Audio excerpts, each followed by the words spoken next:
This is a short, personal review of a film called Stoma that is the final film at the Remind Film Festival. Remind Film Festival is a new festival in London focusing on independent Asian filmmakers and narratives of trauma, social injustice and marginalisation, with an aim to heal through community and camaraderie. It started on May the 7th and finishes on the 17th of May, with the final film being Stoma, as I've mentioned. It has been organised by academics at King's College London. One of the academics, Victor Fan, will be moderating the Q&A with the director after the screening of Stoma.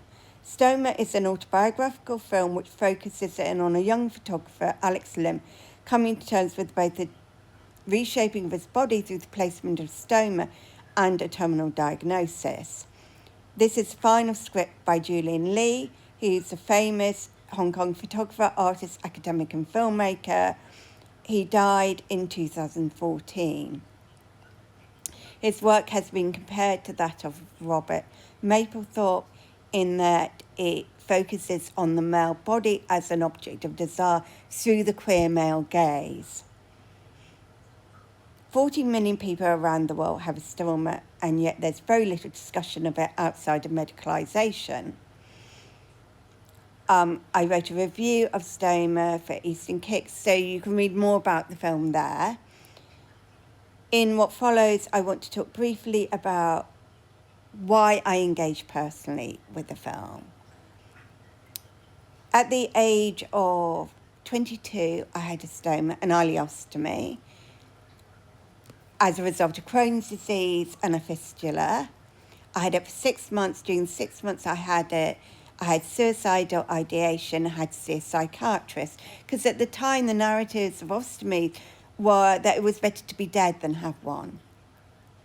Now 40 years on, with a flare-up of Crohn's, I'm asking for an ostomy because I don't want to die. So I'm in a very different place than I was 40 years ago. These are some images of Crohn's disease, inflammatory bowel disease. It attacks your whole gut. There are 3 different types of stoma. There's colectomy, which is higher up, then an ileostomy, which is what I'm having. Urostomy is for urine, and this is what a stoma looks like. You put a bag on your bit of your abdomen hanging out of your stomach, and it collects the waste.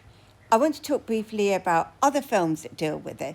The first one is a 2013 film called Hope, directed by John E. Yik, who's a lovely, lovely film director from South Korea. It's based on a true story of a young girl who's abducted, assaulted, and ends up having a stoma as a result of her injuries.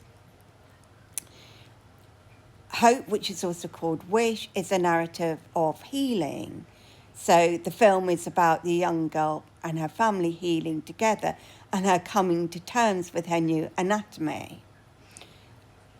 Part of this is through her relationship with her father, who cheers her up and enables her to move on. Second film is Semicolon. It's a short documentary, life in Dana, who has Crohn's disease and an ostomy. White Boy Pick is a 2018 film which deals with the true story of the youngest ever FBI informant. Stuck is a more recent film. It's a short film, 2025, addressing stomas. One of the common features of all these films is they're based on real life in some way or another. And I think that tells us something about it. So how do we get away from medicalisation? I'm not sure.